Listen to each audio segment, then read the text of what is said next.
지금 대한민국이 세계 최초로 개발한 무기 하나에 워싱턴이 발칵 뒤집혔습니다. 펜타곤 긴급회의실. 하늘을 뒤덮은 30대의 드론이 소리 하나 없이 순식간에 불타며 전멸합니다. 미국도 러시아도 20년 넘게 실패했던 그 기술을 한국이 보란듯이 성공시킨 겁니다. 미국 패트리어트 미사일은 한 발에 40억 원. 반면 한국의 이 무기는 단돈 2,000원입니다. 하지만 진짜 충격은 따로 있었습니다. 펜타곤의 핵심 무기 분석관이 공개석상에서 내뱉은 폭탄 발언 때문입니다. 우리는 졌습니다. 이제는 한국에게 배워야 합니다. 전 세계가 경악하고 미국이 무릎 꿇은 대한민국 비밀병기의 정체, 지금부터 그 놀라운 전말을 공개합니다. 시작하기 전 구독과 좋아요, 그리고 대한민국 화이팅 댓글로 한국을 응원해주세요. 미국이 파산하고 있습니다. 200만 달러짜리 SM-2 미사일이 고작 2,000달러짜리 드론 하나를 잡고 있었거든요. 이 숫자를 처음 봤을 때 저는 보고서를 집어 던졌습니다. 저는 토마스 스털링. 22년간 펜타곤의 예산을 감시해 온 MIT 출신 공학 박사예요. CSIS 수석 연구원으로서 웬만한 건 다 봐왔다고 자부했죠. 그런 제가 한국 앞에서 무릎을 꿇을 줄은 몰랐습니다. 2025년 1월의 어느 아침, 펜타곤 지하 벙커 회의실은 싸늘한 공기로 가득했어요. 저는 우크라이나와 홍해에서 날아온 전황 보고서를 테이블 위에 내동댕이 쳤습니다. 종이가 바닥에 흩어지자 회의실이 조용해졌죠. 국방부 차관이 인상을 찌푸렸어요. 스털링, 지금 뭐 하는 건가? 저는 대답했습니다. 차관님, 이 숫자 보셨습니까? 홍해에서 우리 구축함이 뭘 하고 있는지 아십니까? 차관이 한숨을 쉬었어요. 후티 반군 드론 요격 작전 말인가? 알고 있네. 저는 테이블을 손으로 내리쳤습니다. 알고 계시면서 왜 아무 조치도 안 하십니까? 우리는 52억 원짜리 미사일로 2,600만 원짜리 장난감을 쏘고 있어요. 이게 전쟁입니까? 자살행위입니까? 회의실에 있던 장성들이 웅성거리기 시작했죠. 스털링 박사, 자네가 예산 전문가인 건 알지만 전략은 다른 문제야. 우리가 동맹국들에게 보여줘야 할 게 있다네. 저는 비웃었습니다. 뭘 보여주시겠다는 겁니까? 창고가 텅 비는 속도요. 지금 추세라면 6개월 안에 SM-2 재고가 바닥납니다. 그때 중국이 대만을 치면 우린 뭘로 막습니까? 회의실이 다시 조용해졌어요. 아무도 대답하지 못했습니다. 왜냐하면 제 말이 맞았거든요. 적들은 이미 우리의 약점을 알고 있었습니다. 첨단 무기로 이기려 하지 말고 싸구려 드론을 수백 대 날려서 우리 창고를 먼저 비우면 된다는 거요. 저는 스크린을 켰습니다. 그래서 레이저 무기가 필요한 겁니다. 한 발 쏘는데 전기료 몇천 원이면 되니까요. 재장전도 필요 없고 탄약 창고도 필요 없죠. 그때 회의실 뒷문이 열렸어요. 양복을 빳빳하게 차려입은 남자가 들어왔습니다. 방산업체 로키드 마틴의 부사장 마이클 브래디였죠. 그는 특유의 기름진 미소를 지으며 자리에 앉았어요. 브래디가 말했습니다. 스털링 박사, 레이저 이야기가 나와서 말인데 우리 쉴드 프로젝트 진행 상황 들으셨나? 획기적인 돌파구가 열렸어요. 조금만 더 예산을 지원해 주시면. 저는 그의 말을 끊었습니다. 브래디 부사장, 그 소리 벌써 몇 년째 듣고 있는지 아십니까? 10년입니다. 10년 동안 수조 원을 쏟아부었는데 실전에 배치된 건 단 한 대도 없어요. 브래디의 얼굴이 굳어졌죠. 박사님, 기술적 한계라는 게 있습니다. 물리 법칙을 거스를 순 없잖아요. 열 블루밍 문제, 냉각 시스템 문제, 이런 건 시간이 필요해요. 저는 냉소를 띠며 대답했습니다. 시간이요? 그 시간 동안 우리 병사들이 죽어나가는 건 괜찮습니까? 예멘 반군도 못 막는 기술을 가지고 중국을 상대하겠다고요? 차관이 손을 들어 우리 둘을 말렸습니다. 그만하게 싸우자고 모인 게 아니야. 회의실 분위기가 험악해졌습니다. 브래디는 저를 죽일 듯이 노려보고 있었고 장성들은 불편한 표정으로 서류만 들여다보고 있었죠. 저는 개의치 않았어요. 어차피 저는 워싱턴에서 미움받는데 익숙한 사람이니까요. 회의가 끝난 후 차관이 저를 따로 불렀습니다. 그의 집무실은 펜타곤 깊숙한 곳에 있었어요. 차관은 암호화된 태블릿을 제 앞에 내밀었습니다. 스털링, 이것 좀 봐. 화면에는 아시아 동맹국들의 지향성 에너지 무기 현황이 떠 있었어요. 일본, 호주, 그리고 한국. 저는 대충 훑어보다가 한국 항목에서 멈췄습니다. 청광. 이게 뭡니까? 차관이 고개를 끄덕였어요. 하늘의 빛이라는 뜻이야. 한국이 레이저 대공 시스템을 실전 배치했다는 첩보가 있어. 저는 코웃음을 쳤습니다. 한국이요? 차관님, 그 나라가 레이저 무기를요? 6.25 때 우리가 남겨준 잉여 장비나 고쳐 쓰는 나라 아닙니까? 차관의 표정이 묘해졌어요. 나도 반신반의해. 그런데 정보국에서 올라온 보고가 심상치 않아. 드론 한 대 잡는데 비용이 한국 돈으로 2,000원이래. 저는 잠시 멍해졌습니다. 2,000원이요? 우리 돈으로 1달러 반도 안 되잖아요. 차관이 어깨를 으쓱했죠. 그래서 자네한테 맡기는 거야. 가서 직접 확인해봐. 진짜인지 허풍인지. 저는 집무실로 돌아왔습니다. 책상 위에는 낡은 액자가 놓여 있었어요. 1950년 장진호에서 찍힌 아버지 사진이죠. 해병 1사단 소속이었던 아버지는 그 지옥 같은 추위 속에서 살아남으셨습니다. 하지만 평생 그 전쟁을 악몽으로 안고 사셨어요. 아버지는 가끔 한국 이야기를 하셨습니다. 영하 30도의 밤, 굶주린 채 눈 속을 행군하던 기억, 폐허가 된 마을에서 초콜릿을 나눠주면 눈을 빛내던 아이들. 그 아이들의 눈빛이 평생 잊히지 않는다고 하셨죠. 저는 사진을 내려다보며 중얼거렸습니다. 아버지, 그 나라가 지금 레이저 무기를 만들었다는데 믿어지세요? 저는 쓴웃음을 지었습니다. 솔직히 말씀드릴게요. 저는 한국을 안보 거지라고 생각했습니다. 미국의 해구산 아래서 편하게 장사나 하는 나라. 북한이 위협하면 우리한테 손 벌리고 중국이 압박하면 우리한테 기대는 나라요. 경제는 성장했을지 몰라도 원천 기술은 다른 문제거든요. 반도체야 설계도 사다가 찍어내면 되지만 첨단 무기는 차원이 다릅니다. 저는 차관에게 전화를 걸었습니다. 한국행 승인해 주십시오. 제가 직접 가서 그들의 허세를 낱낱이 까발리겠습니다. 전화기 너머로 차관의 웃음소리가 들렸어요. 좋아. 기대하지. 그리고 스털링. 한 가지 부탁이 있네. 네. 말씀하십시오. 열린 마음으로 가게. 선입견은 버리고. 저는 대답했습니다. 차관님. 저는 숫자만 믿습니다. 숫자는 거짓말을 안 하니까요. 인천행 비행기에 오르면서 저는 묘한 기분이 들었습니다. 22년간 전 세계를 돌아다녔지만 한국은 처음이었거든요. 아버지가 그토록 자주 이야기하던 나라인데 정작 저는 한 번도 가본 적이 없었어요. 어쩌면 무의식적으로 피하고 있었는지도 모릅니다. 대한항공 1등석에 자리를 잡았을 때 옆자리에 낯익은 얼굴이 앉았어요. 데이비드 해밀턴. 방산업체 RS 디펜스의 부사장이었습니다. 워싱턴 사교계에서는 꽤 유명한 인물이죠. 로비력 하나는 펜타곤에서 손꼽히는 사람이에요. 해밀턴이 먼저 말을 걸어왔습니다. 스털링 박사, 자네도 한국 가는 건가? 저는 고개만 살짝 끄덕였어요. 솔직히 이 사람과 오랜 시간 붙어 있고 싶지 않았거든요. 하지만 해밀턴은 개의치 않는 눈치였습니다. 그는 샴페인을 한 잔 주문하더니 제 쪽으로 몸을 기울였어요. 천광 시찰건으로 가는 거지. 소문 다 들었어. 저는 놀랐습니다. 기밀 임무인데 어떻게 알았을까요? 하지만 워싱턴에서 비밀이란 건 없다는 걸 저도 잘 알고 있었죠. 저는 대답 대신 창밖을 바라봤습니다. 해밀턴이 낮은 목소리로 말했어요. 스털링, 내가 솔직하게 말해줄게. 한국이 레이저를 개발했다고. 그건 불가능해. 우리도 10년째 삽질하고 있는 기술인데 그 작은 나라가 해냈을 리가 없잖아. 저도 같은 생각이었습니다. 그래서 그냥 듣고만 있었죠. 해밀턴이 계속했어요. 내 생각엔 말이야. 걔네들이 뭔가 과장해서 발표한 거야. 아시아 국가들이 다 그렇잖아. 체면 문화라고 하나. 실제보다 부풀려서 말하는 거. 자네가 가서 실체를 까발려 주면 돼. 그럼 우리 회사 레이더 수출권도 자연스럽게 풀리고. 저는 그제야 그를 쳐다봤습니다. 그게 무슨 말입니까? 해밀턴이 능글맞게 웃었어요. 한국은 우리의 충실한 지갑이야. 스털링. 걔네들한테 신형 장비 팔아먹으면 마진이 어마어마하거든. 근데 자체 개발한다고 설치면 곤란하잖아? 자네가 보고서에 기술적 결함 다수 발견이라고만 써주면 돼. 간단하지? 저는 불쾌했습니다. 이 사람은 제가 돈으로 움직이는 인간이라고 생각하는 거였어요. 저는 차갑게 대답했습니다. 해밀턴 부사장, 저는 숫자만 봅니다. 좋은 숫자가 나오면 좋다고 쓰고 나쁜 숫자가 나오면 나쁘다고 쓸 겁니다. 그게 제 일이고요. 해밀턴의 표정이 살짝 굳었지만 금방 미소를 되찾았어요. 물론이지, 물론.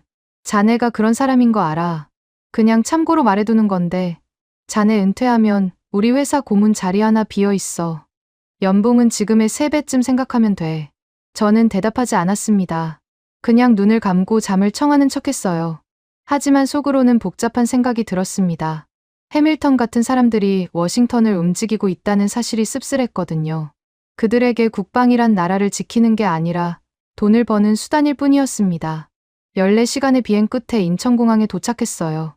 비행기에서 내리자마자 저는 살짝 당황했습니다. 공항이 생각보다 훨씬 깨끗하고 현대적이었거든요. 천장이 높고 채광이 좋았어요.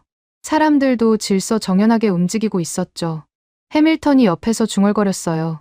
겉모습은 그럴싸하네. 뭐, 돈만 있으면 이 정도 공항은 짓지. 저도 속으로 비슷한 생각을 했습니다. 인프라는 돈으로 살 수 있어요. 하지만 원천 기술은 다른 문제죠. 화려한 공항이 있다고 해서 첨단 무기를 만들 수 있는 건 아니니까요. 입국 심사를 마치고 도착 로비로 나왔을 때 군복을 입은 장교 한 명이 기다리고 있었습니다. 키가 크고 체격이 다부진 사람이었어요. 계급장을 보니 중령이었습니다. 그가 먼저 다가와서 영어로 말했어요. 토마스 스털링 박사님이시죠? 저는 김현우 중령입니다. 국방과학연구소에서 나왔습니다. 저는 악수를 청하며 대답했습니다. 반갑습니다. 먼 길 마중 나와주셔서 감사합니다. 그런데 이상한 점이 있었어요. 보통 미군 감찰관이 방문하면 현지 관계자들이 굽신거리기 마련이거든요. 한 대의 말을 늘어놓고 좋은 호텔을 잡아주고 저녁 식사 자리를 마련하죠. 일종의 로비예요. 감찰 결과가 좋게 나오길 바라는 마음에서요. 그런데 김중령의 태도는 달랐습니다. 공손하긴 했지만 굽히는 구석이 없었어요. 눈빛이 똑바로 저를 향하고 있었죠. 마치 동등한 위치에서 대화하는 것 같은 느낌이었습니다. 김중령이 말했어요. 먼 길 오시느라 피곤하시겠지만 죄송하게도 쉬실 시간이 없습니다. 바로 태안으로 출발해야 합니다. 저는 살짝 놀랐습니다. 지금 바로요? 호텔 체크인은요? 김중령이 고개를 저었어요. 호텔은 태안에 준비되어 있습니다. 오늘 저녁까지 시험장에 도착해야 내일 새벽 첫 테스트에 맞출 수 있거든요. 시간이 빠듯합니다. 해밀턴이 옆에서 투덜거렸어요. 이봐, 우리 방금 14시간 날아왔어. 좀 쉬었다 가면 안 되나? 김중령이 해밀턴을 쳐다봤습니다. 그의 눈빛이 차가워지는 게 느껴졌어요. 해밀턴 부사장님, 저희가 초청한 건 스털링 박사님입니다. 부사장님은 자유롭게 서울에서 쉬셔도 됩니다. 해밀턴의 얼굴이 붉어졌어요. 저는 속으로 살짝 통쾌함을 느꼈습니다. 워싱턴에서 큰 소리 치던 사람이 여기서는 찬밥 신세였거든요. 우리는 공항 주차장에 대기하고 있던 검은색 승합차에 올랐습니다. 김중령이 직접 운전대를 잡았어요. 차가 고속도로에 진입하자 창밖으로 한국의 풍경이 스쳐 지나갔습니다. 저는 창밖을 바라보며 묘한 감정에 빠졌어요. 고층 빌딩들이 즐비한 도시, 깔끔하게 정비된 도로, 분주하게 움직이는 사람들. 아버지가 말씀하시던 폐허의 나라와는 전혀 달랐습니다. 70년 만에 이렇게 변할 수 있다는 게 신기했어요. 하지만 저는 스스로를 다잡았습니다. 겉모습에 속으면 안 돼. 경제 성장과 기술력은 다른 문제야. 김중령이 조용히 말했어요. 박사님, 질문 있으시면 편하게 하셔도 됩니다. 저는 물었습니다. 청광 프로젝트, 언제부터 시작된 겁니까? 김중령이 잠시 생각하더니 대답했어요. 정확한 시점은 말씀드리기 어렵습니다만 오래됐습니다. 우리는 오랫동안 준비해왔어요. 해밀턴이 비아냥거렸어요. 오래 준비했으면 뭐해. 결과물이 있어야지. 김중령은 대답하지 않았습니다. 그냥 묵묵히 운전대를 잡고 있었어요. 하지만 그의 입가에 희미한 미소가 스치는 걸 저는 봤습니다. 마치 내일이 되면 알게 될 거라는 듯한 표정이었죠. 그 미소가 저를 불안하게 만들었습니다. 자신감에서 나오는 미소였거든요. 허세를 부리는 사람의 미소가 아니었어요. 태안에 도착했을 때는 이미 해가 완전히 져 있었어요. 차가 국방과학연구소 안흥 종합시험장 정문 앞에 섰을 때 저는 창밖을 보며 고개를 갸웃거렸습니다. 생각보다 외관이 투박했거든요. 낡은 콘크리트 건물들이 어둠 속에 웅크리고 있었고 화려한 간판 하나 없었죠. 해밀턴이 옆에서 비웃듯이 중얼거렸어요. 뭐야, 여기가 최첨단 연구소라고? 우리 회사 창고보다 못하네. 솔직히 저도 비슷한 생각이 들었습니다. 미국의 국방연구소들은 겉모습부터 달라요. 반짝거리는 유리 건물, 첨단 보안 시스템, 방문객을 압도하는 규모.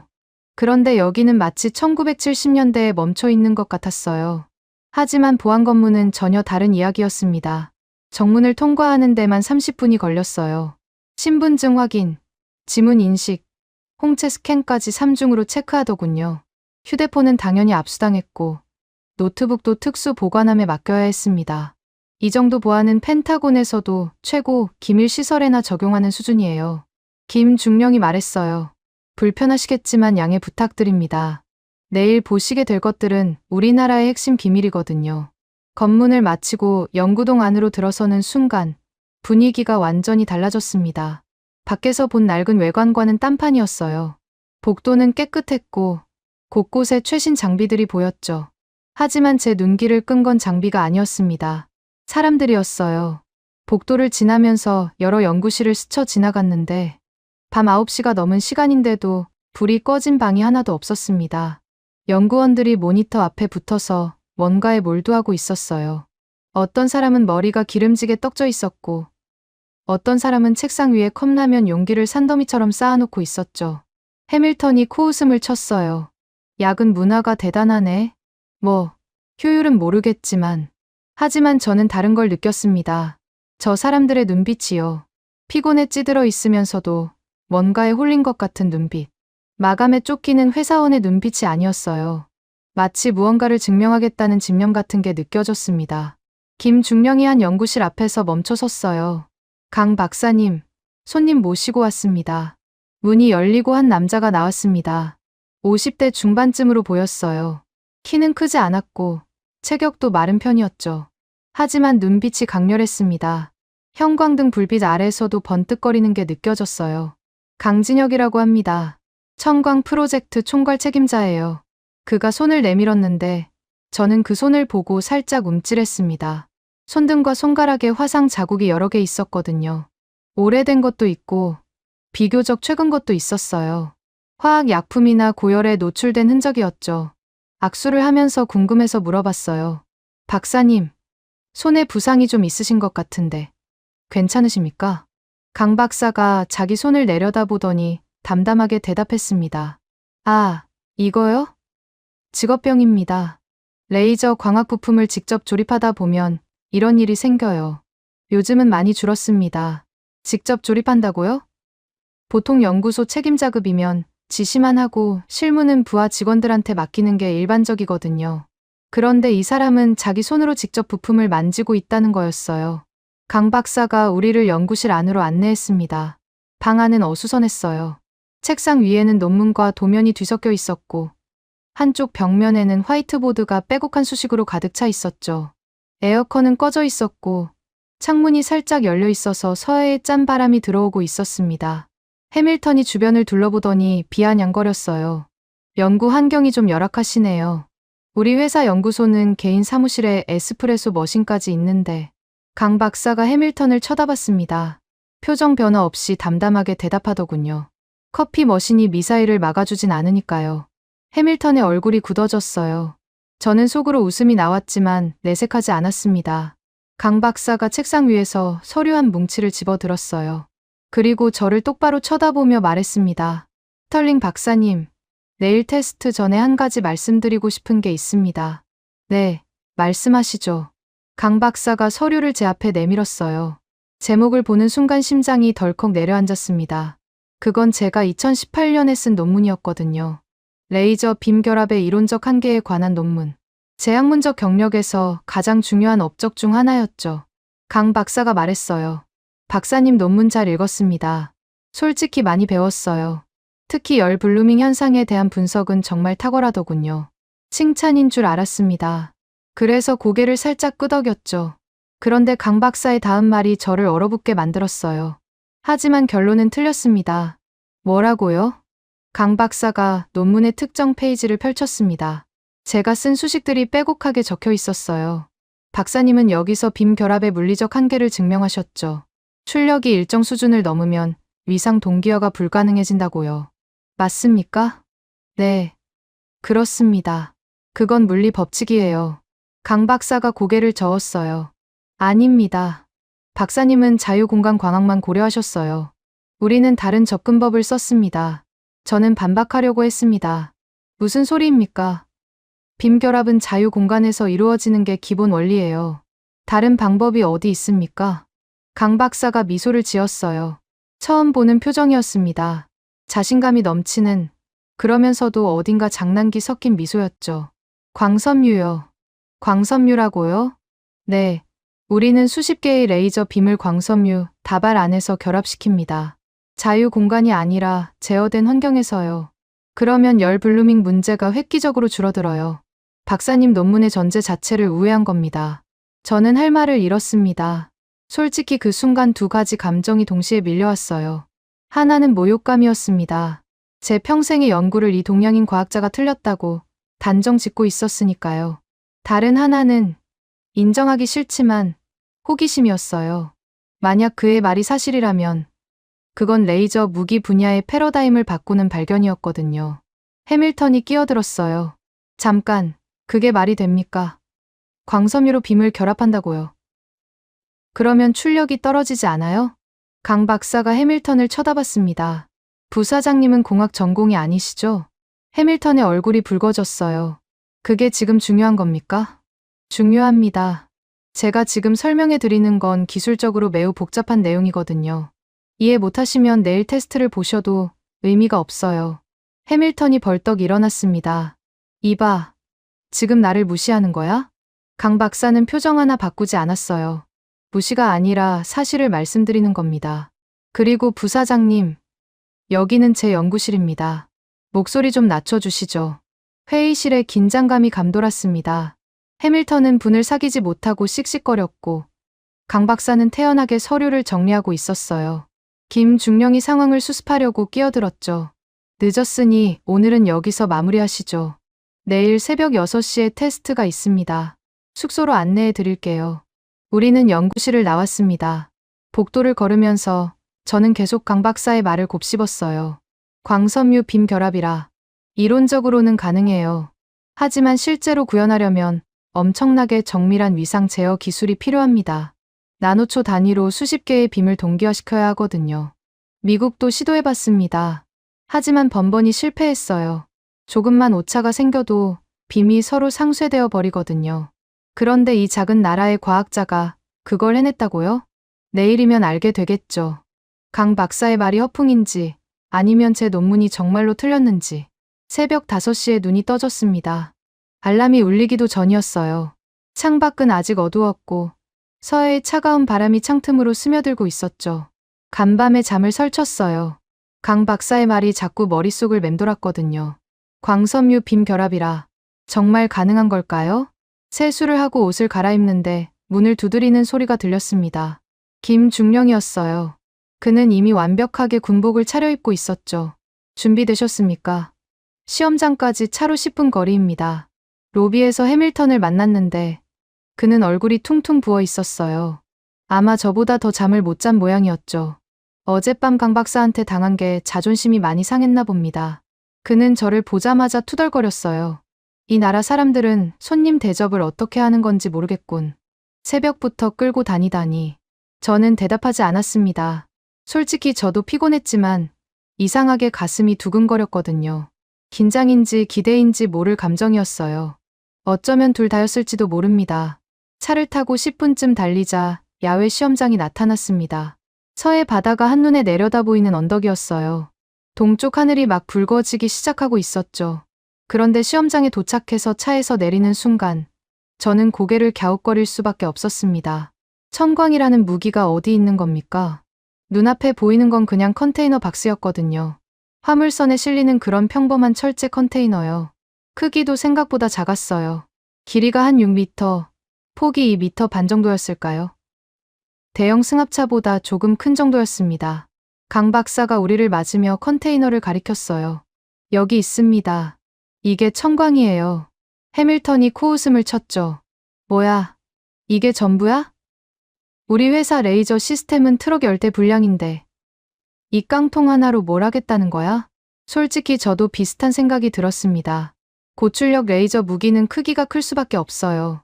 레이저 발생 장치, 냉각 시스템, 전력 공급 장치, 추적 레이더까지 합치면 어마어마한 부피가 되거든요. 미국의 최신 레이저 무기 시스템도 대형 트럭 여러 대에 나눠 실어야 합니다. 그런데 이게 컨테이너 하나에 다 들어간다고요? 강 박사가 컨테이너 측면의 패널을 열었습니다. 안에는 복잡한 장비들이 빼곡하게 들어차 있었어요. 케이블과 파이프가 거미줄처럼 얽혀 있었고 작은 모니터들이 깜빡거리고 있었죠. 저는 가까이 다가가서 살펴봤어요. 한 가지가 눈에 들어왔습니다. 냉각 시스템이 비정상적으로 작았거든요. 스털링 박사님, 뭔가 이상하다고 느끼셨죠? 강 박사가 제 생각을 읽은 듯이 물어왔어요. 저는 고개를 끄덕였습니다. 네. 냉각 장치가 너무 작습니다. 이 정도 크기로는 고출력 레이저의 열을 감당할 수 없어요. 10초만 쏘면 과열로 멈출 텐데요. 강 박사가 미소를 지었어요. 그 미소에는 자부심이 가득했습니다. 맞습니다. 일반적인 순행식 시스템으로는 불가능해요. 그래서 우리는 다른 방식을 개발했습니다. 그가 냉각 장치 쪽을 가리켰어요. 이중 상변화 냉각 시스템이라고 합니다. 액체 질소와 특수 냉매를 이중으로 순환시켜서 열을 분산시키는 방식이에요. 세부 원리는 기밀이라 말씀드리기 어렵지만 결과만 말씀드리면 연속 발사가 가능합니다. 연속 발사라고요? 냉각 대기 시간 없이요? 네. 사실상 무한 발사가 가능합니다. 전력만 공급되면요. 저는 믿기 어려웠습니다. 하지만 곧 직접 눈으로 확인할 기회가 왔어요. 강 박사가 무전기를 들고 지시를 내렸습니다. 첫 번째 표적 준비. 시험장 반대편, 약 3km 떨어진 곳에서 뭔가가 떠올랐습니다. 쿼드콥터 드론이었어요. 시중에서 볼 수 있는 일반적인 드론보다 조금 큰 크기였죠. 드론은 빠르게 고도를 높이더니 불규칙하게 기동하기 시작했습니다. 좌우로 흔들리고 갑자기 방향을 바꾸고 속도를 올렸다 줄였다 하면서요. 해밀턴이 비웃듯이 말했어요. 저 정도 기동이면 우리 로키드 마틴 시스템도 추적하는데 5초는 걸려. 레이저는 조준이 어렵거든. 표적이 조금만 움직여도 빔이 빗나가니까. 저도 같은 생각이었습니다. 레이저 무기의 가장 큰 약점이 바로 조준이에요.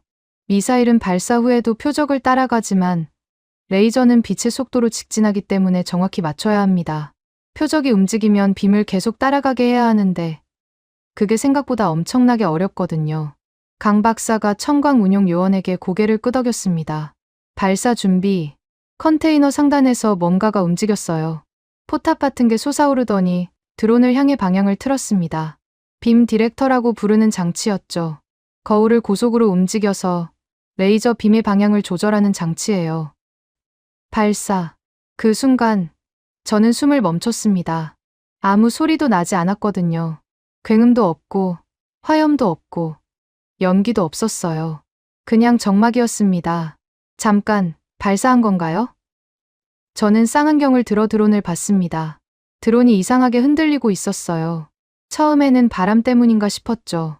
그런데 갑자기 드론의 로터암, 그러니까 프로펠러가 달린 팔 부분이 녹아내리기 시작했습니다. 플라스틱이 열에 녹는 것처럼 천천히, 하지만 확실하게 무너져 내렸어요. 몇 초 후 드론은 균형을 잃고 바다로 추락했습니다. 저는 쌍안경을 든 채로 얼어붙었습니다. 믿기 어려운 광경이었거든요. 타격까지 0.2초. 강 박사가 담담하게 말했어요. 탐지에서 라곤까지 0.1초. 라곤에서 발사까지 0.05초. 빔 도달까지 0.05초. 합쳐서 0.2초입니다. 저는 계산을 해봤습니다. 0.1초 만에 3km 떨어진 움직이는 표적을 라곤했다고요. 그건 거의 불가능에 가까운 속도예요. 우리 최신 시스템도 1초 이상 걸리거든요. 해밀턴이 당황한 표정으로 말했어요. 방금 뭐야? 정말 쏜 거야? 나는 아무것도 못 봤는데. 강 박사가 대답했습니다. 적외선 레이저라서 맨눈에는 보이지 않습니다. 소리도 없고 빛도 없어요. 그래서 침묵의 무기라고 부릅니다. 저는 머릿속이 복잡해졌습니다. 레이저 무기의 장점이 바로 이거예요. 소리가 없다는 것. 적이 공격당하고 있다는 걸 인지하기도 전에 끝나버린다는 것. 그리고 비용. 방금 발사에 들어간 비용이 얼마나 되는지 아십니까? 저는 강 박사에게 물었어요. 그가 손가락 2개를 펴 보였습니다. 전력 소모량 기준으로 약 2,000원입니다. 에어컨 1시간 트는 것보다 싸요. 저는 머릿속으로 계산을 해봤습니다. 미국이 홍해에서 드론 한 대 잡는 데 쓰는 돈이 최소 260만 원, 많게는 52억 원이에요. 그런데 한국은 2천 원이라고요? 해밀턴의 얼굴이 창백해지고 있었습니다. 그는 뭔가 말하려다가 입을 다물었어요. 뭐라고 해야 할지 모르는 표정이었죠. 저는 강 박사에게 말했어요. 인상적이긴 합니다. 하지만 단일 표적에 대한 테스트일 뿐이잖아요. 실전에서는 적이 한 대씩 착하게 날아오지 않습니다. 강 박사가 저를 쳐다봤어요. 그의 눈에 묘한 빛이 어렸습니다. 기다리고 있었다는 듯한 표정이었죠. 그럼 다음 테스트를 보여드릴까요? 그가 무전기를 들었습니다. 이 단계 준비, 군집 드론 시나리오. 군집 드론이라고요? 네. 30대입니다. 저는 귀를 의심했습니다. 30대를 동시에 상대하겠다고요? 그건 자살 행위나 다름없었어요. 레이저가 아무리 빨라도 30대를 다 잡기 전에 몇 대는 뚫고 들어올 수밖에 없거든요. 해밀턴도 같은 생각이었나 봅니다. 그가 벌떡 일어나서 소리쳤어요. 잠깐, 이건 미친 짓이야. 30대라고. 사고 나면 누가 책임질 건데? 강 박사가 차분하게 대답했어요. 그런 걱정은 안 해도 됩니다. 해밀턴이 버럭 화를 냈죠. 뭐, 저 드론들이 여기로 돌진하면 우리 다 죽어? 강 박사가 해밀턴을 똑바로 쳐다봤습니다. 부사장님, 무서우시면 저쪽 벙커로 대피하셔도 됩니다. 하지만 스털링 박사님은 여기서 직접 보시는 게 좋을 것 같습니다. 이게 왜 중요한지 이해하시려면요. 저는 잠시 망설였습니다. 솔직히 무섭긴 했어요. 30대의 자폭 드론이 날아온다면 하나라도 뚫리는 순간 끔찍한 일이 벌어질 테니까요. 하지만 저는 남기로 했습니다. 강 박사의 눈빛을 봤거든요. 그 눈빛에는 확신이 있었습니다. 해밀턴은 욕설을 내뱉으며 벙커로 뛰어갔습니다. 저는 강 박사 옆에 섰어요. 준비되셨습니까? 저는 고개를 끄덕였습니다. 심장이 미친 듯이 뛰고 있었지만 목소리는 침착하게 나왔어요. 보여주시죠. 강 박사가 무전기에 대고 명령했습니다. 전부 띄워. 30대의 드론이 하늘을 까맣게 물들이며 날아오고 있었습니다. 처음에는 수평선 위의 작은 점들이었는데 눈 깜짝할 사이에 형체가 뚜렷해졌어요. 속도가 어마어마했습니다. 시속 150km는 좋게 되어 보였죠. 저는 본능적으로 한 발 뒤로 물러섰습니다. 심장이 목구멍까지 치솟는 것 같았어요. 저 드론들이 전부 자폭용이라고 했거든요. 하나만 뚫려도 우리는 끝이에요. 그런데 30대가 동시에 덤벼들고 있었습니다. 벙커에서 해밀턴의 고함 소리가 들려왔어요. 미쳤어. 당장 중단해. 다 죽을 거야. 하지만 강 박사는 미동도 하지 않았습니다. 그는 팔짱을 낀 채 하늘을 올려다보고 있었어요. 마치 산책하다가 새떼를 구경하는 사람처럼 여유로운 표정이었죠. 저는 그 표정이 이해가 안 됐습니다. 저 드론들이 30초 후면 우리 머리 위에 떨어질 텐데 어떻게 저렇게 태어날 수 있는 걸까요? 청광의 빔 디렉터가 움직이기 시작했습니다. 포탑 위의 거울 장치가 부드럽게 회전하더니 드론 떼를 향해 각도를 잡았어요. 기계적인 소음조차 거의 없었습니다. 마치 고양이가 사냥감을 노려보듯 조용하고 정밀한 움직임이었죠. 그리고 학살이 시작됐습니다. 첫 번째 소리가 들렸어요. 레이저가 공기를 가르는 소리였습니다. 희미하게, 거의 들릴 듯 말 듯한 소리였죠. 그와 동시에 드론 떼 맨 앞줄에서 하나가 불꽃을 튀기며 추락했습니다. 바다에 떨어지는 소리가 멀리서 들렸어요. 빔 디렉터가 춤을 추듯 회전했습니다. 왼쪽으로 살짝, 오른쪽으로 살짝, 위로 조금, 아래로 조금. 거울이 움직일 때마다 드론 하나씩이 하늘에서 떨어져 내렸어요. 마치 파리채로 파리를 잡는 것 같았습니다. 아니, 그보다 더 정확했어요.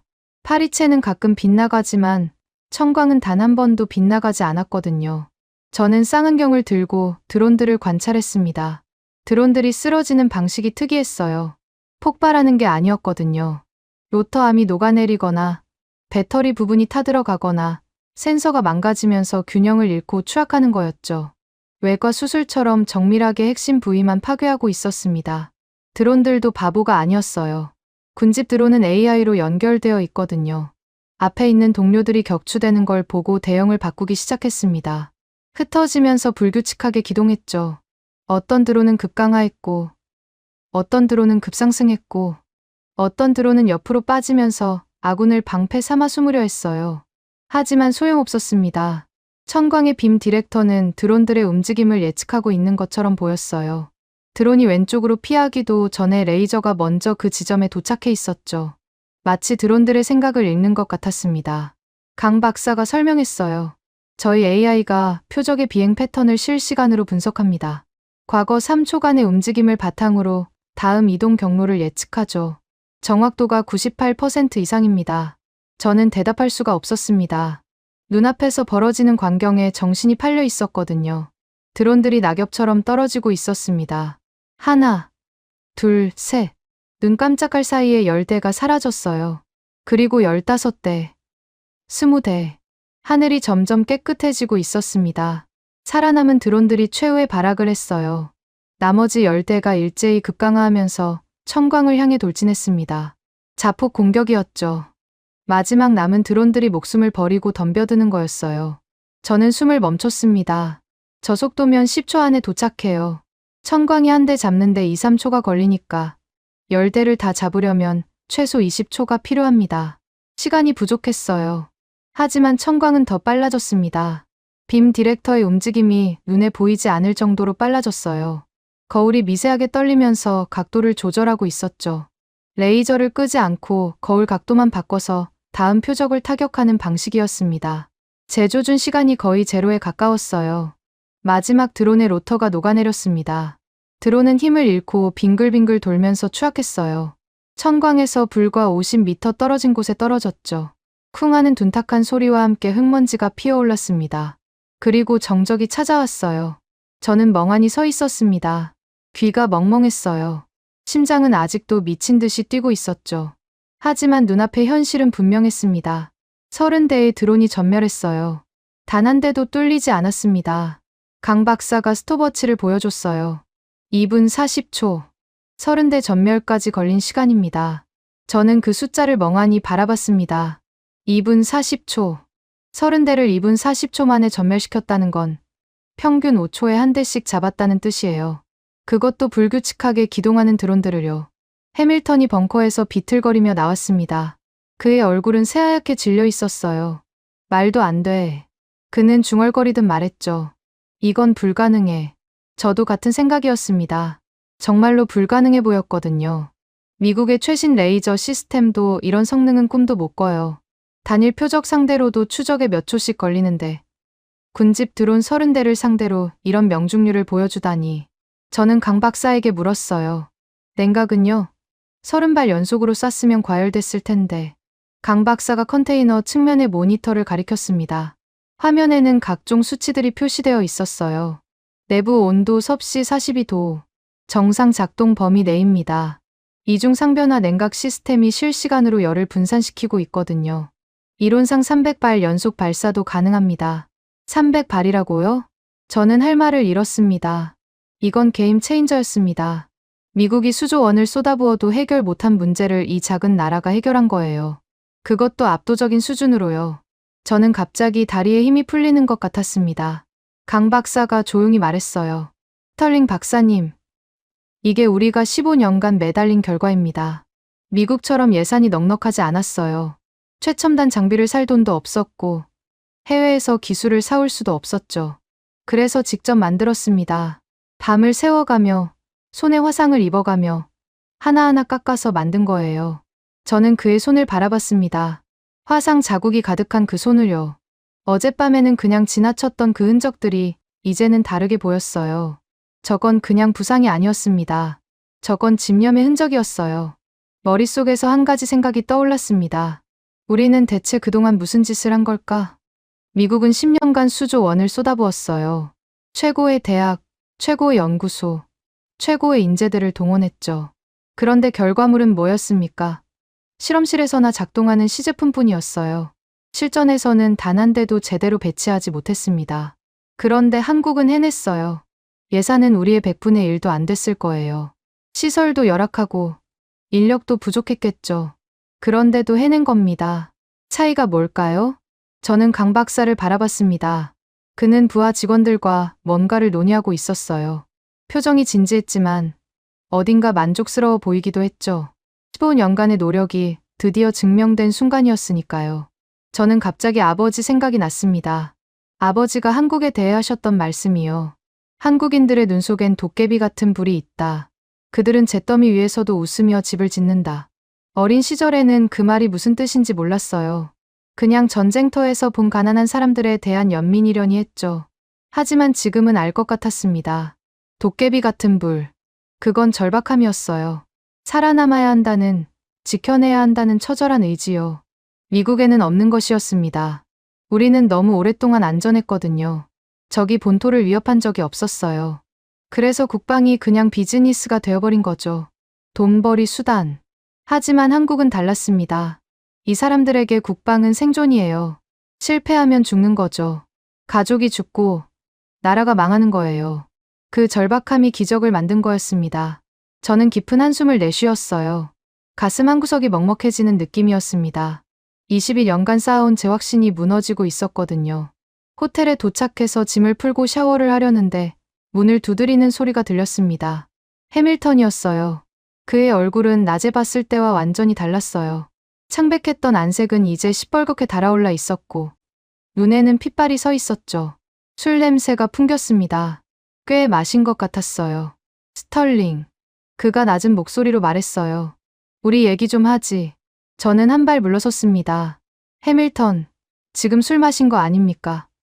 내일 얘기하죠. 하지만 해밀턴은 제 말을 무시하고 방 안으로 들어왔어요. 문을 닫더니 저를 똑바로 쳐다봤습니다. 그 눈빛이 불안했어요. 자네, 보고서 어떻게 쓸 생각이야? 저는 솔직하게 대답했습니다. 본대로 쓸 겁니다. 천광은 실제로 작동했어요. 성능도 놀라웠고요. 그걸 숨길 이유가 없잖아요. 해밀턴의 얼굴이 일그러졌어요. 그는 한 발 다가오더니 제 멱살을 움켜쥐었습니다. 술 냄새가 코를 찔렀죠. 이 멍청한 자식아. 내가 뭘 하려는 건지 알기나 해? 저는 그의 손을 뿌리치려 했지만 그의 힘이 생각보다 셌어요. 해밀턴, 손 놔요. 지금 뭐 하는 겁니까? 내가 그 보고서를 그대로 올리면 어떻게 되는지 알아? 해밀턴이 이를 악물며 말했어요. 우리 회사 주가가 30% 폭락해. 진행 중인 중동 레이더 계약, 동유럽 미사일 계약, 전부 날아가는 거야. 수조 원이 공중분해된다고. 저는 차갑게 대답했습니다. 그건 당신 회사 문제잖아요. 제가 왜 신경 써야 합니까? 해밀턴이 비웃었어요. 내 문제이기도 해. 자네, 10년 전 록히드 마틴건으로 찍힌 거 알지? 그때 자네가 감사 보고서에 뭐라고 썼는지 기억나? 비용 초과, 성능 미달, 계약 취소 권고. 그 바람에 얼마나 많은 사람이 잘렸는지 알아? 저는 대답하지 않았습니다. 그 일로 방산업체들이 저를 블랙리스트에 올렸죠. 한동안 일자리를 구하기도 힘들었습니다. 해밀턴이 제 귀에 대고 속삭였어요. 이번에 한국 편 들면 자네는 끝이야. 우리가 어떻게 할 줄 알아? 자네가 한국 측 로비 자금을 받았다고 흘릴 거야. 산업 스파이 혐의로 FBI 수사받게 만들어 줄게. 감옥에서 썩고 싶어? 저는 심장이 덜컥 내려앉는 것을 느꼈습니다. 해밀턴은 허풍을 떠는 사람이 아니에요. 워싱턴에서 그의 인맥은 어마어마하거든요. 정말로 저를 매장시킬 수 있는 사람이었습니다. 해밀턴이 손을 놓으며 말했어요. 간단해. 보고서에 이렇게만 써. 기술적 결함 다수 발견. 실전 배치에는 추가 검증 필요. 그러면 끝이야. 자네는 편하게 살고 나도 편하게 살고. 윈인 아니야? 저는 아무 말도 하지 못했습니다. 머릿속이 복잡했거든요. 솔직히 두려웠어요. 다시 그 시절로 돌아가고 싶지 않았습니다.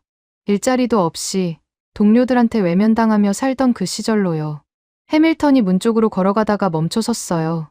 내일 아침까지 잘 생각해. 문이 닫히고 저는 혼자 남았습니다. 저는 주머니에서 낡은 물건 하나를 꺼냈습니다. 아버지의 군번줄이었어요. 한국전쟁 때 아버지가 차고 다니시던 거죠. 아버지가 돌아가시고 나서 제가 간직하고 있었습니다. 저는 군번줄을 손에 쥐고 한참을 앉아 있었어요. 아버지라면 뭐라고 하셨을까요? 비겁하게 살라고 하셨을까요? 진실을 숨기고 편하게 살라고 하셨을까요? 전화벨이 울렸습니다. 강 박사였어요. 스털링 박사님, 함께 저녁 식사 괜찮으실까요? 저는 잠시 망설였습니다. 솔직히 사람을 만나고 싶은 기분이 아니었거든요. 하지만 뭔가에 이끌리듯 대답했어요. 네, 괜찮습니다. 어디로 가면 되죠?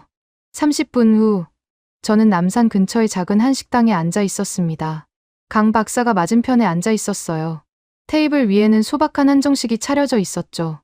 강 박사가 소주잔을 들었어요. 오늘 고생 많으셨습니다. 한잔 하시죠.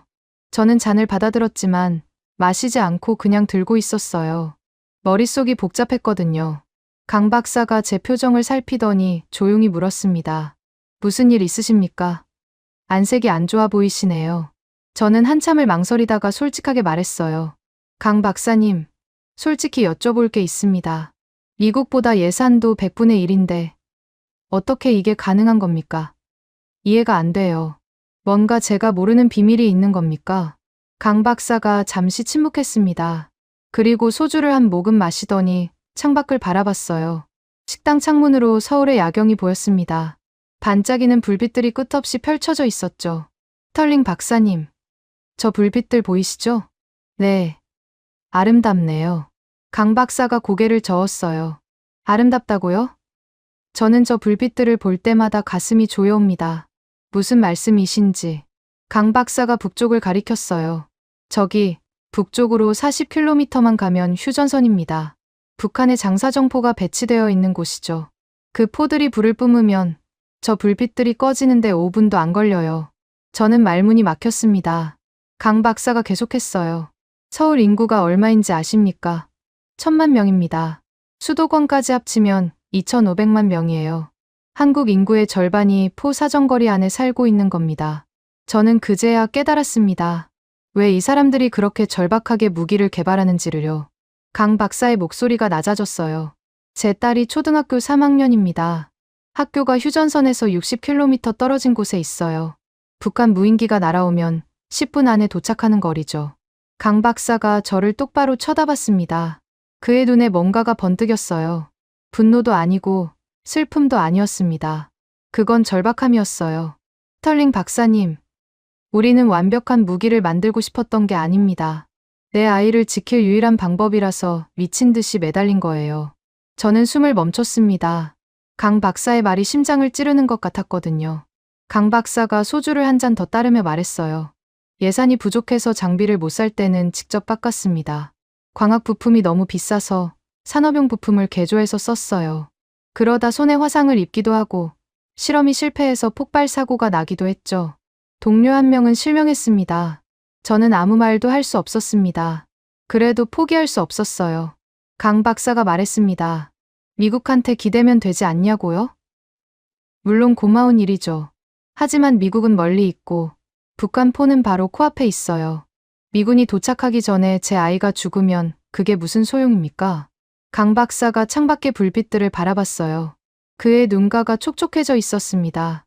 저 불빛 하나하나가 누군가의 가족입니다.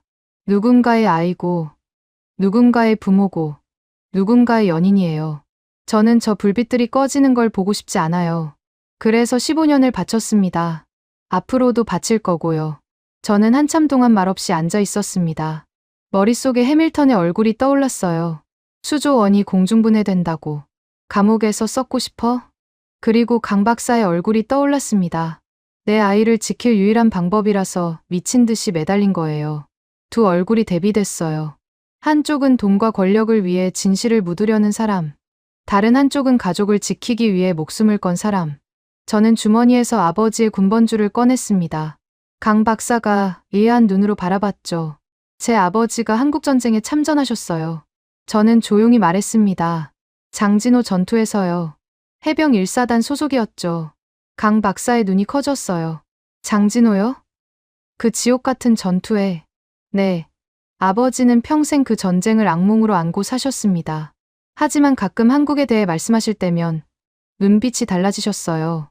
어떻게요? 저는 아버지의 낡은 일기장 구절을 떠올렸습니다. 아버지가 돌아가시기 전에 제게 주신 일기장이었어요. 아버지가 이렇게 쓰셨어요. 한국인들의 눈 속엔 도깨비 같은 불이 있다. 그들은 잿더미 위에서도 웃으며 집을 짓는다. 이 지옥 같은 추위 속에서도 아이들은 책을 놓지 않는다. 내가 흘린 피가 헛되지 않기를. 강 박사가 숙연한 표정으로 고개를 숙였어요. 저는 계속했습니다. 저는 오랫동안 그 말의 의미를 몰랐어요. 한국을 그냥 가난한 나라, 우리가 도와줘야 하는 나라로만 생각했죠. 하지만 오늘 박사님을 보면서 알았습니다. 아버지가 보셨던 그 눈빛이요. 도깨비 같은 불. 박사님 눈에도 그게 있어요. 강 박사가 저를 말없이 바라봤습니다. 한참 동안 침묵이 흘렀어요. 저는 소주잔을 들어 단숨에 비웠습니다. 목이 타들어가는 것 같았지만 머릿속은 오히려 맑아졌어요. 강 박사님, 저도 솔직하게 말씀드릴게요. 네, 말씀하세요. 방금 전에 협박을 받았습니다. 미국 방산업체 사람한테요.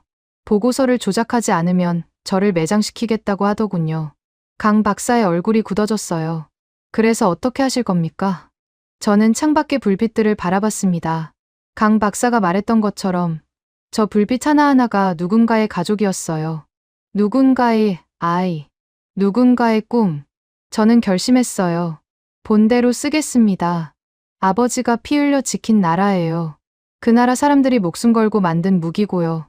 제가 그걸 숨기면 아버지한테 면목이 없죠. 내 경력이 박살 나더라도 이 진실은 알려야겠습니다. 그게 아버지 희생에 대한 최소한의 예의니까요. 강 박사가 한참 동안 저를 바라보더니 천천히 고개를 숙였습니다. 감사합니다. 정말로요.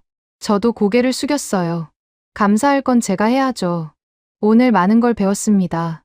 우리는 말없이 소주잔을 부딪혔어요. 저는 그 사람들 편에 서기로 결심했습니다. 내일 아침 해밀턴에게 뭐라고 말해야 할지 알았어요. 두렵지 않다면 거짓말이겠죠. 하지만 더 이상 비겁하게 살고 싶지 않았습니다. 워싱턴으로 돌아오는 비행기 안에서 저는 한숨도 못 잤습니다. 보고서를 수십 번 고쳐 썼거든요. 한 글자 한 글자가 제 운명을 결정할 것 같았어요. 해밀턴의 협박이 계속 머릿속에 맴돌았지만 저는 흔들리지 않으려고 이를 악물었습니다. 펜타곤 대회의실에 들어서는 순간 분위기가 심상치 않다는 걸 느꼈어요. 국방장관, 합참의장, 그리고 별들이 주렁주렁 달린 장성들이 긴 테이블에 앉아 있었죠. 그리고 맨 끝자리에 해밀턴이 있었습니다. 그는 저를 보자마자 도끼 어린 미소를 지었어요.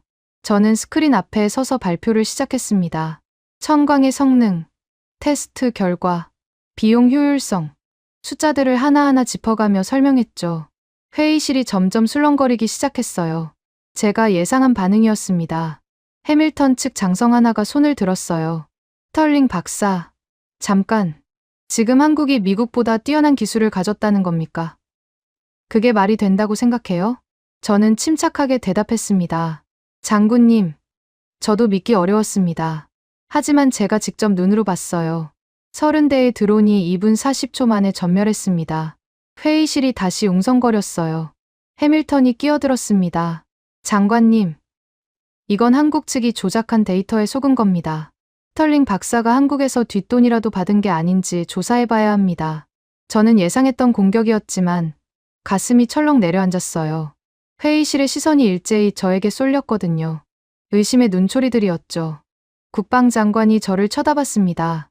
스털링, 해밀턴 부사장의 말에 대해 할 말 있나? 저는 심호흡을 했어요. 그리고 준비해 둔 카드를 꺼냈습니다. 장관님, 드론 방어는 시작일 뿐입니다.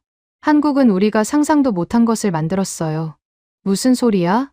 저는 USB를 꼽고 영상을 재생했습니다. 화면에 시뮬레이션 영상이 떴어요. 평양 상공에서 미사일 하나가 폭발하는 장면이었죠. 하지만 핵폭발이 아니었습니다. 섬광이 번쩍이더니 도시 전체가 암흑으로 변했어요. 비핵 EMP입니다. 핵폭발 없이 고출력 마이크로파를 방출해서 반경 5km 내의 모든 전자장비를 태워버리는 무기예요. 미사일 발사 버튼이 먹통이 되고 레이더가 꺼지고 통신이 두절됩니다. 건물은 멀쩡하지만 안에 있는 모든 전자기기는 석기시대로 돌아가는 거죠. 회의실이 얼어붙었습니다. 장성들이 서로 얼굴을 쳐다봤어요. 국방장관의 표정이 굳어졌죠. 저는 계속했습니다. 한국은 방패만 만든 게 아닙니다. 적의 뇌를 태워버릴 창도 가졌어요. 북한이 핵미사일 발사 버튼을 누르기도 전에 지휘 통제 시스템 전체를 무력화시킬 수 있는 겁니다. 해밀턴이 벌떡 일어났어요. 이건 과장이야. 그런 기술이 있으면 왜 공개 안 했겠어? 저는 차갑게 대답했습니다. 공개할 이유가 없으니까요. 적이 모르는 게 더 효과적이잖아요. 부사장님이라면 그 정도는 아시지 않습니까? 해밀턴의 얼굴이 시뻘개졌어요. 하지만 저는 멈추지 않았습니다. 제 아버지는 70년 전에 그 땅을 지키기 위해 피를 흘렸습니다. 저는 오랫동안 한국을 우리가 보호해야 할 약한 나라로 생각했어요. 하지만 이번에 확인했습니다. 이제 그 나라가 우리를 지켜줄 기술을 가졌다는 것을요. 회의실이 조용해졌습니다. 저는 마지막 한마디를 던졌어요. 한국은 더 이상 우리의 보호 대상이 아닙니다. 가장 강력한 파트너예요. 우리가 이 기술을 인정하지 않고 배척한다면 미국은 5년 안에 이류 국가로 전락할 겁니다. 긴 침묵이 흘렀습니다. 국방장관이 천천히 입을 열었어요. 해밀턴 부사장, 나가주시오. 해밀턴의 얼굴이 하얗게 질렸어요. 장관님, 이건 나가라고 했네. 해밀턴은 저를 죽일 듯이 노려보다가 문을 박차고 나갔습니다. 회의실 문이 쾅 닫혔어요. 국방장관이 저를 쳐다봤습니다. 스털링, 자네가 태스크포스 팀장을 맡아. 당장 한국과 협상을 시작해. 저는 고개를 숙였습니다. 알겠습니다, 장관님. 저는 속으로 중얼거렸습니다. 아버지, 해냈어요. 이제 진짜 시작입니다. 그로부터 1년이 흘렀습니다. 세상은 제가 예상했던 것보다 훨씬 빠르게 변하고 있었어요. 샌디에이고 해군 기지에 서서 눈앞의 광경을 바라보는데 1년 전에 제가 이걸 봤다면 절대 믿지 않았을 거라는 생각이 들더군요. 최신형 알레이버크급 이지스 구축함 갑판 위에서 미 해군 수병들이 분주하게 움직이고 있었습니다. 그들은 기존의 거대한 레이더 장비를 떼어내고 대신 훨씬 날렵하고 작은 모듈을 장착하고 있었어요. 천광의 해상형 버전이었죠. 제가 1년 전 태안에서 처음 봤던 그 컨테이너 박스가 이제 미국 해군의 주력함에 올라가고 있는 거였습니다. 저는 장비 측면에 박힌 명판을 한참 동안 바라봤어요. 햇빛을 받아 반짝이는 금속판에 선명한 글씨가 새겨져 있었거든요. 대한민국에서 제조됨. 70년 전 미군 잉여 물자를 얻어다 쓰던 나라가 이제 미군에게 최첨단 무기를 납품하고 있었습니다. 전 세계가 한국을 주목하기 시작했습니다. CNN은 미국도 포기한 기술, 한국이 해냈다라는 제목으로 특집 다큐멘터리를 방영했고, BBC는 K방산, 이제 가성비가 아니라 압도적 성능의 대명사라는 헤드라인을 뽑았어요. 알자지라는 중동 국가들이 한국산 무기 도입을 검토하고 있다는 소식을 전했죠. 사우디아라비아, 폴란드, 호주의 국방장관들이 서울행 비행기에 올라탔습니다. 자존심 세기로 유명한 영국과 프랑스까지 협력을 요청해왔어요. 용산 대통령실 앞에는 외국 전용기들이 줄을 섰고 국방과학연구소에는 세계 각국의 시찰단이 몰려들었죠. 한국은 더 이상 무기를 사는 나라가 아니었습니다. 세계 최고의 무기를 파는 나라가 된 거예요. 오늘 저는 오랜만에 알링턴 국립묘지를 찾았습니다. 아버지가 잠들어 계신 곳이에요. 워싱턴 교회의 이 묘지에는 미국을 위해 싸운 수많은 군인들이 묻혀 있죠. 제 아버지도 그중 한 분이십니다. 묘비 앞에 서자 가슴이 먹먹해졌어요. 하얀 대리석에 새겨진 아버지의 이름과 계급, 그리고 복무 기간. 1950년부터 1953년. 한국전쟁 참전 기간이었죠. 저는 주머니에서 작은 병을 꺼냈습니다. 한국에서 가져온 소주였어요. 강 박사가 헤어질 때 선물로 준 거였죠. 라벨에는 처음처럼이라고 적혀 있었습니다. 저는 소주를 한 잔 따라서 묘비 앞 잔디 위에 천천히 부었습니다. 맑은 액체가 흙 속으로 스며들어 갔어요. 아버지, 기억하세요? 저는 조용히 말을 꺼냈습니다. 1950년 12월, 장진호의 눈보라 속에서 아버지가 초콜릿을 건네주었던 그 꼬마 아이들을요. 아버지 일기장에 쓰셨잖아요. 굶주린 아이들이 초콜릿을 받고도 바로 먹지 않고 동생한테 주려고 주머니에 넣었다고요. 그 모습이 평생 잊히지 않는다고 하셨죠. 바람이 불어왔습니다. 묘지의 나무들이 살랑거렸어요. 마치 아버지가 대답하시는 것 같았습니다. 그 아이들이 자라서 부모가 됐고 그 부모들이 또 아이를 낳았어요. 그들은 잿더미 위에서 굶주리면서도 자식들을 학교에 보냈고 밤새워 공장을 돌렸고 손에 화상을 입어가며 연구실에서 밤을 지새웠습니다. 아버지가 피 흘려 지켜주신 그 작은 나라가 이제 늙어가는 미국을 지키는 가장 강력한 방패가 되었어요. 저는 묘비에 손을 얹었습니다. 차가운 대리석의 감촉이 손바닥에 전해졌어요. 아버지는 그들을 불쌍한 전쟁 고아라고 하셨지만 저는 이제 그들을 존경하는 스승이라고 부릅니다. 아버지의 희생은 헛되지 않았어요. 아니, 인류 역사상 가장 위대한 투자가 되었습니다. 70년 전에 아버지가 뿌린 씨앗이 거목이 되어서 이제 전 세계에 그늘을 드리우고 있거든요. 저는 묘비 앞에 한참 동안 앉아 있었습니다. 해가 서쪽으로 기울면서 묘지에 긴 그림자가 드리워졌어요. 평화로운 오후였습니다. 어딘가에서 새소리가 들려왔죠. 문득 강 박사가 보여줬던 사진이 떠올랐습니다. 우주에서 촬영한 한반도의 야경이었어요. 휴전선을 경계로 북쪽은 칠흑 같은 어둠이었지만 남쪽은 눈부시게 빛나고 있었죠. 마치 어둠 속에서 타오르는 불꽃 같았어요. 강 박사가 그 사진을 보여주면서 했던 말이 생각났습니다. 저 불빛 하나하나가 누군가의 가족입니다. 누군가의 아이고, 누군가의 부모고, 누군가의 꿈이에요. 우리는 저 불빛들이 꺼지지 않게 하려고 이 일을 하는 겁니다. 그 불빛들을 이제 천광이 지키고 있습니다. 2000원짜리 기적이요. 손에 화상 자국이 가득한 과학자들이 15년간 밤을 새워 만들어낸 기적. 저는 자리에서 일어나 아버지의 묘비를 한 번 더 쓰다듬었습니다. 대리석이 석양빛을 받아 따뜻하게 느껴졌어요. 아버지, 저도 이제 알 것 같아요. 아버지가 왜 그토록 한국 이야기를 자주 하셨는지, 그 눈빛이 뭐였는지. 도깨비 같은 불이라고 하셨잖아요. 저도 그 불을 봤어요. 강 박사의 눈에서요. 연구원들의 눈에서요. 그들은 여전히 타오르고 있었습니다. 오늘도 영상 끝까지 시청해 주셔서 진심으로 감사드려요. 재미있게 보셨다면 좋아요 한번 꾹 눌러주시고 댓글로 대한민국 만세 한번 남겨주세요. 여러분의 댓글로 대한민국의 힘이 널리 퍼질 수 있습니다. 그럼 다음 영상에서 또 뵙겠습니다. 감동방송TV였습니다.